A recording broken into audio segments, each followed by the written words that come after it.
Greetings, urban farmers, gardeners, and healthy food visionaries. Farmer Greg here, and welcome to the 503rd episode of the Urban Farm Podcast, where every day we work together to educate and inspire you to become part of your food revolution. Hello, everyone. I want to take a few minutes to talk to you about how we make the Urban Farm Podcast come to life.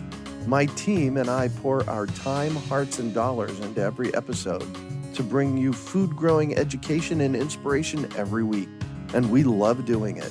I see firsthand how food growing changes people's lives for the better, and I've made it my mission to spread the knowledge far and wide. By creating this podcast, I have the great privilege of interviewing some absolutely amazing people and providing a platform for you to learn from their experiences and expertise. The impact that this work has on the global food consciousness community is extraordinary. This is all thanks to my team and their efforts. 5 of us that work every week to find guests, set up interviews, write out questions, prepare show notes, edit episodes, and more. We've tried partnering with companies and running ads to pay for our work, but something about the ad model just doesn't feel right to me. If I'm advocating for something, I want it to be something I truly love and believe in. So I've decided to try a different model, one that I believe is possible to pay our team and bring even more value while keeping the podcast free and accessible to everyone. So instead of selling ads, we have created the Urban Farm Podcast Patron Program. If you find value in our podcast, you can go even deeper by becoming a member of our patron community. In exchange for subscribing, you will receive content and bonuses far beyond the free podcast episodes we offer. No matter what level you subscribe at, I'm committed to making sure the value you receive goes far beyond what you contribute. Did you know that the Urban Farm Podcast is not my first? Over a decade ago, my friend Amy and I hosted the Freshly Green Podcast, 50 episodes of everything green. As an Urban Farm Podcast patron, you will get access to them, plus cool things such as discounts on Urban Farm U online courses and access to our private Facebook community where you can interact with other food growers and share stories and advice.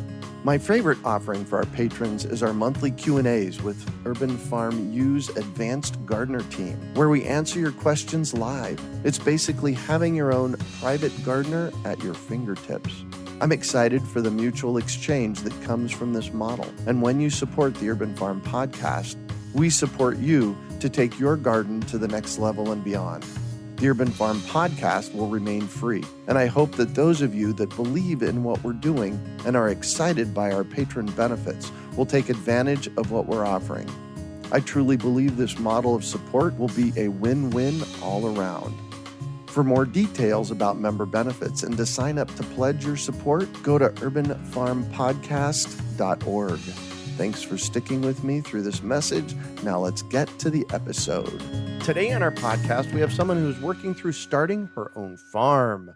We're talking with returning guest Tiffany Panaccione about her Basil project. Tiff is a Phoenix native with a gypsy soul. Her self-healing journey has sailed her around the world and right back home to her roots. With a strong craving and an inner calling to go deep within herself and simultaneously the dirt, she is now listening, learning, and discovering and planning to cultivate the gifts of the Sonoran Desert. After all, she wonders, is it really worth doing the hard work if it isn't your heart's work? That was a great quote, Tiff. And we got to meet you in episode 483 back in October talking about your new farm. Welcome back. Are you ready to rock? Oh, you know it, Greg. Excellent. So can you bring us up to speed on what's been happening with you since we chatted last? So much has happened since we chatted last, starting with the picking up the plugs from True Garden. You got 450 plugs? Yeah, I think I got 500. 500. So what's a plug look like? Tell everybody what a plug looks like. A plug looks like an inch of, it's almost like a square inch, but it's more of like cylindrical inch of soil or peat moss or whatever it actually is that's in these little like wrapped biodegradable, like almost like a mesh type of like bag. Yep. And then there's a bunch of little seedlings popping out the center. So they 500 plants.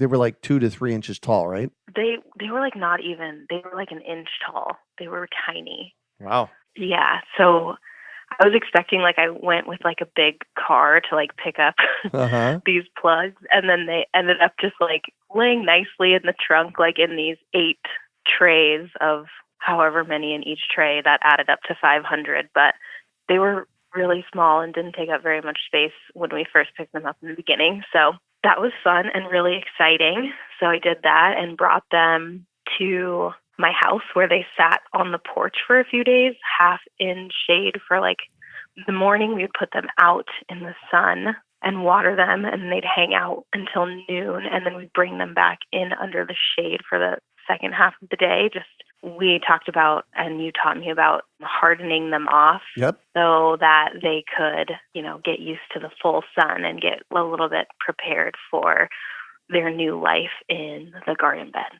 Nice. So those came from a greenhouse out in Mesa, and they sat on your back patio, hardening off so that they got used to being outside. Exactly. Yeah. And then they went in the ground here. So why don't you give everybody a 1-minute overview of what you're doing in my front yard, just to get people up to speed. Y'all can go back to episode 483 and hear the whole story, but here's a 1-minute overview. 1-minute overview. Greg has a 500 square foot L-shaped beautiful garden bed in his front yard at the urban farm. And I weeded it and prepped it. We held a drip tape class to set up the watering system and prepared it essentially for these basil plugs that we planted. And so we have 500 square feet of a few different varieties of basil growing now, so that we can try to plug into our local food economy and make something happen. This is just the first herb that I'm experimenting with, but I plan to grow many more in the future. So I'm brand new at this whole process and learning every step of the way. So, and for those of you that don't know how to grow in Phoenix or haven't experienced growing in the low desert, we actually grow basil and those kinds of things in the winter here because they just cook in the summer. So that's why we've started later in the year. I guess in retrospect, we could have gotten them in 2 to 4 weeks earlier, but you were out of town, I think, right? Yes, I was gone for a month at Earthship Academy, which was an incredible experience that I recommend to anyone interested in really living off-grid or becoming like more in charge of their own life. Earthship and permaculture are my 2 favorite concepts. So I've just been trying to learn as much and do as much as I can in the direction of those 2 things. So Nice. Yeah, I was at Earthship for a month, which is why I didn't put the basil in the ground any earlier than I did, which was like the first week of October. They ended up going in the ground. So Earthship, tell everybody just quickly, because you brought it up, what is an Earthship and what's Earthship Academy? That sounds interesting. It's so interesting. So Earthship is a sustainable, imagine a spaceship, right? It's an autonomous structure, I guess, in space floating around that sustains itself fully. So take that concept and then bring it back down here on Earth. So what an Earthship does is it's self-sustaining, and it not only self-sustaining, but it's providing humans with these 6 needs that are the basic needs. So the need for shelter, stable temperature, so it heats and cools itself through convection. It supplies its own power via solar panels or hydroelectric, whatever system you can set up in yours. They grow their own food. They treat their own waste. And they provide a lot of happiness because in an Earthship, you're living such an intentional life, and what Mike Reynolds, the father of Earthship, says is that you're experiencing the phenomena of the earth and using it for your sustenance. And that's what we really are here, I think, on planet Earth as humans to be doing. So going back to a concept like this, it's it feels like you're coming home. It's this is how life is supposed to be lived. This is what feels right and what feels good. So if anyone feels lost in the way that the world might be working around them, just Google Earthship. You will get so inspired. Oh, this is another concept I forgot. they're built out of recycled materials. Oh, a wow. lot of the Right. So they manage their own trash, which is of course another, like, a waste management system is a huge thing that in our society that we need, obviously, because we have become accustomed to creating so much waste. So they use old tires. They call them radially reinforced rammed earth bricks, which are basically old tires that are pounded with dirt to make like a giant brick that then Wow. makes your wall. And then they use cans and bottles, and it's beautiful. And it was such a great experience. We spent like half the time in the academy in the classroom learning about the systems and how to set up a solar system and how to set up a gray water system and how the whole thing works, like all the theory behind it. And then we would go out into the field on the job sites for about 4 hours a day, just, pounding tires, Nice. laying bottle walls or can walls or doing whatever needed to be done, like on different builds that they had happening in Taos at the Greater World Community. Excellent. How do we get a hold of them? Earthship Biotexture. I think it's like Earthship.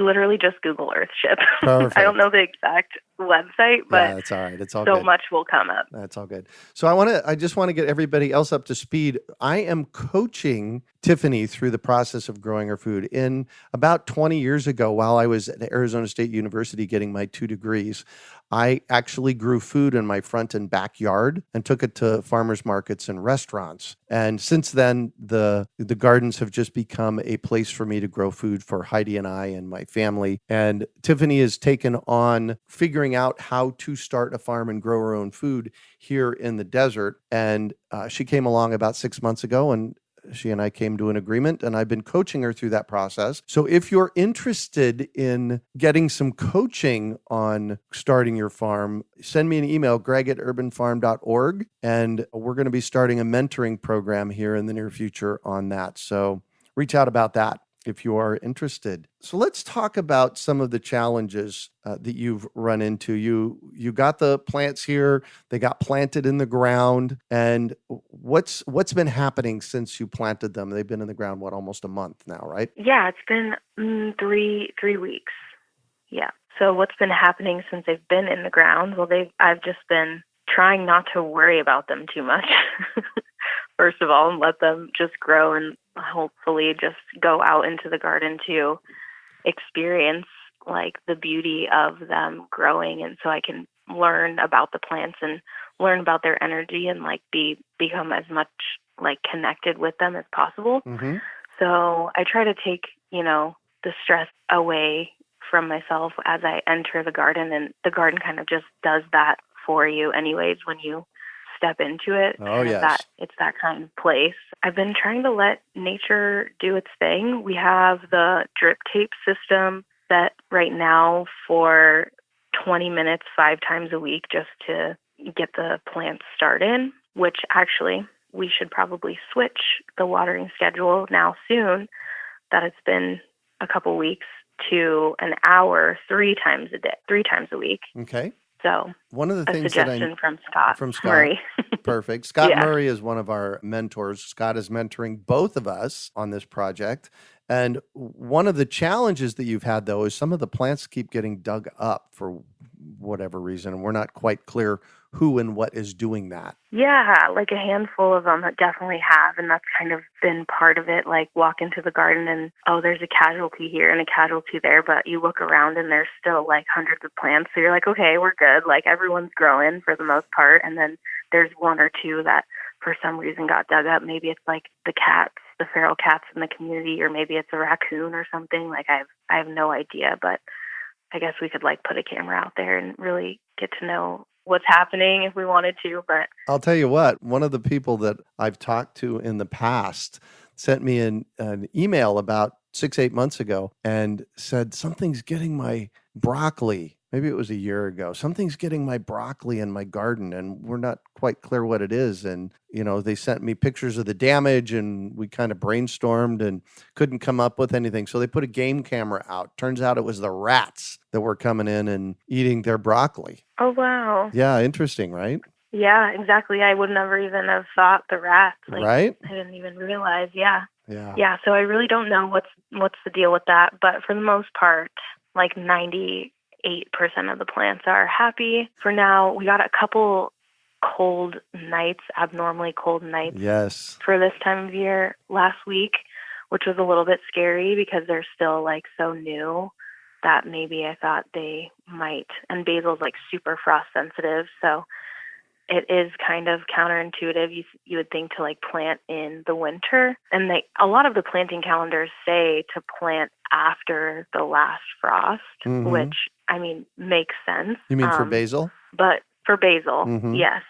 But this was like, it was just kind of all happening, and like we got on board with the project and got really excited about it, and we were like, I think we can make this happen. And Scott was like, I think you can make this happen. So we kind of just went for it, and it is like my first time. So of course it's a learning experience, but like you said, maybe if we would have planted like a month sooner, they would have been more mature at this stage and then would have been more resistant to frost and things. But we didn't quite get that cold. It was like in the mid 40s for our lows for a couple of nights there, which was a little bit scary. I showed up in the garden, and I think 1 or 2 plants might have had some like frost damage, but for the most part, they were doing good. But yeah, they've just been chugging along. They're less than 6 inches tall now, but still waiting for them to really take off before, when they get about a foot tall, we're going to do our first trimming of the tops. Nice. You've been treating them with something every week. What's that about? Yes. Once a week, we've been spraying them with an organic, like natural foliar fertilizer and something that keeps the caterpillars away, because apparently there's a specific caterpillar. I don't remember. Do you remember which kind of caterpillar it is? I don't, but I thought it was curious that Scott told us. He said these moths, I think they're the moths. He said the moths will come for miles when they smell basil and lay it on the basil. So one of the coaching pieces that he gave us was that we start with the BT, that's Bacillus Thuringiensis now. That's a naturally occurring bacteria that kills caterpillars. He said we're building up an immunity against the caterpillars on the basil. So I thought that was curious. Yeah, super curious, very interesting. So that's what we've been doing once a week, going around spraying. And it's really quick and simple. Each plant just gets like a little mist of the spray, and that's pretty much as much like care that they really need at this point, since the watering system is so like effortless. And then the only other thing is we have like some grass and some weeds that pop up that I'll go in and just kind of like rake back or try to make sure that it doesn't start taking over the bed while the plants are still little. And maybe you'd want to tell everyone, because I thought, we would want some grass or some purslane to like cover the ground, but you said not in winter, so maybe you could explain that. Perfect. So there's right now what's growing out there is purslane, and that's a nice ground cover. And then there's a rye grass rye grass is so funny here. I've never planted rye grass here on the property, and I've lived here 30 years, and every year rye grass pops up in the garden beds, which, I don't know, maybe the birds bring it in or who knows. But one of the things, especially when the basils are smaller, we want to keep the competitors away. If the plants were a foot tall, that would be a different story. The weeds could grow underneath them, under the shade of them, but we want to make sure that the weeds, and in this case it's purslane, lamb's quarters, which is a taller one. Lamb's quarters grows tall like the basil will grow, and that would shade it out. And then the ryegrass. Those are the main 3 that are out there. And I'm thinking the best way to manage them is just with like a handheld hoe and go in there and just cut them down. I think you started doing that yesterday, right? Yep. So just managing that and making sure that the basil's not, like you said, having any competition in the bed. Perfect. And what's your vision? So let's just fast forward 90 days. We've got, foot tall basil plants that you're going out and harvesting. What's your vision about what you're going to do with 500 basil plants worth of basil? Well, my vision is to start introducing myself in the community as this person who has basil growing at this time, and someone that could potentially grow anything that was sought after or desired by the community, and the community being chefs at local restaurants or, distributors or little shops or markets and things. So I also have Tulsi or holy basil planted out in the garden right now, and I envision using some of that once it's harvested to try to make maybe some teas or start experimenting with different delivery systems for the herbal medicine that is Tulsi. So I just envision myself really getting to a place where it's just there's so many possibilities, and it's so fun to just harvest the plant and then find different uses and different outlets for it, and basically going around the community introducing myself, really, because I feel like it's the first crop and I want to introduce myself with something. I don't want to just go and be like, hey, I have basil growing. I'll see you back in a month. Like, I want to go with my basil and be like, this is the basil I grew. Like, I'm Tiff. Like, nice to meet you. Let's build a relationship. Like, what do you need? What plants do you want? Like, can you use this basil? And finding outlets for it really is the biggest thing. Cool. I'm going to shift on you. And as a returning guest, what I like to do is I like to ask for a vivid childhood memory associated with food. You got one of those for me?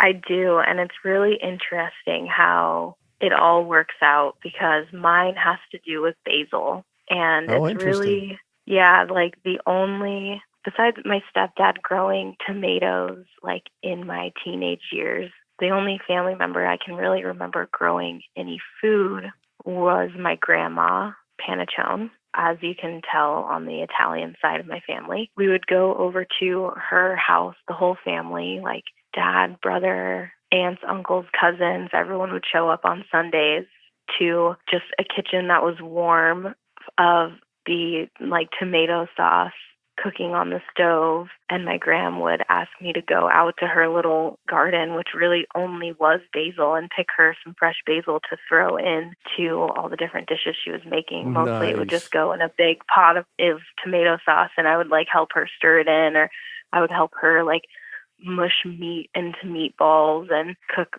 the different pastas and things that we would do. But yeah, it's just really interesting that the first crop that I really I'm being introduced to is basil, because that's really the first herb that I had a relationship with, as it was like just from childhood and in my family. And then you came to me with this idea to grow basil, and it was just so, one of those things that manifests and comes full circle. It's just like, how is this?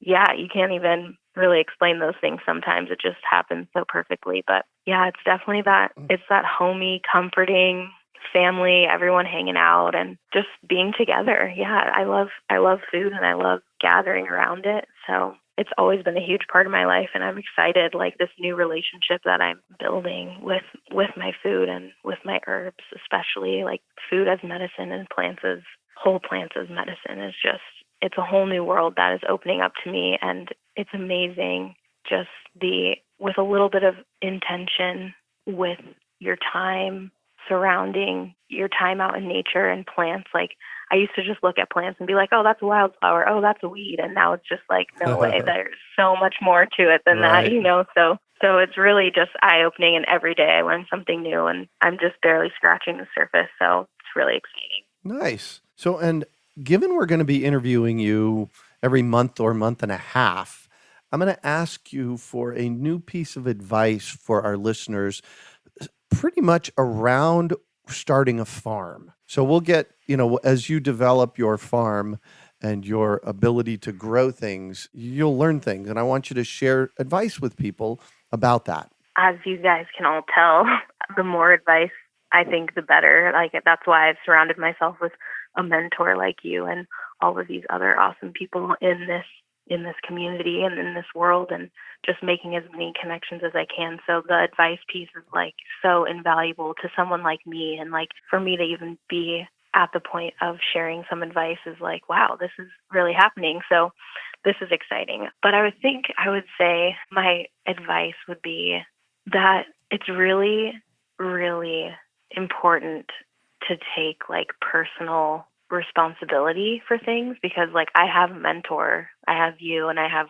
Scott, and I have all of these other people who are giving me advice, and I have the internet, and I have all the research that I do, and it's really good to like be meticulous about your research, but ultimately it comes down to you making a decision for yourself and for your plants and for your business and for your life, essentially. So it's like when you do something and it was based in some advice or based on an article you read, and then you go out into the garden or onto the farm or wherever you are and you put it into practice, and sometimes it doesn't work out, it might be easy to get frustrated and be like, oh, but I had a mentor and they told me to do it this way and now it's working out like this. And it's like, whoa.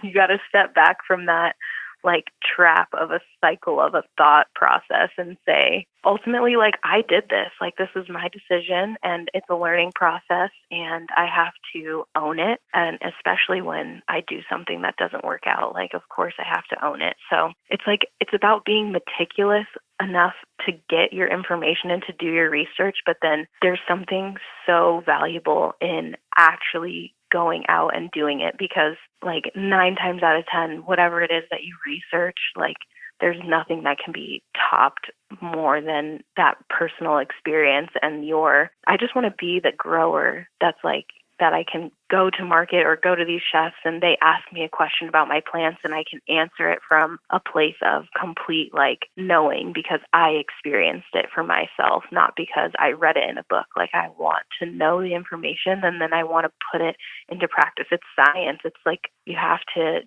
do your experiments and you have to have your hypothesis and then you have to test it. And that's what all of this is to me. And it's really fun and it's a lot of personal responsibility, but I think that that's a part of intentional living, is taking that. So that's where I'm at right now, and I hope that could help somebody on their journey. Yes, that was beautiful. Thank you so much for sharing that, and thanks for joining us on the show again today, Tiff. Of course. Thank you for having me. This is an honor. How can our listeners get a hold of you?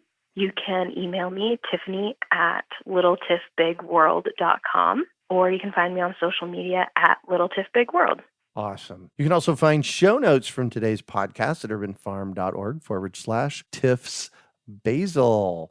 Plus, if you would like to hear more from Tiffany, you can find our 483rd podcast at urbanfarm.org/Heartwork Farms. Hey, if you've enjoyed this podcast and are interested in listening to my first podcast series, Freshly Green from 2007, you can subscribe to support the Urban Farm Podcast. With that, you will have access to Freshly Green and so much more bonus content. Visit urbanfarmpodcast.org to find out more and to pledge your support. We hope you enjoyed today's episode of the Urban Farm Podcast. Remember to listen for tips, advice, and resources to help you on your journey with urban farming. You can find us on the web at urbanfarm.org or send us an email to podcast@urbanfarm.org. In the words of Vincent van Gogh, great things are done by a series of small things brought together. Be encouraged that with each lesson learned and skill developed, you are one step closer in the direction of your dreams.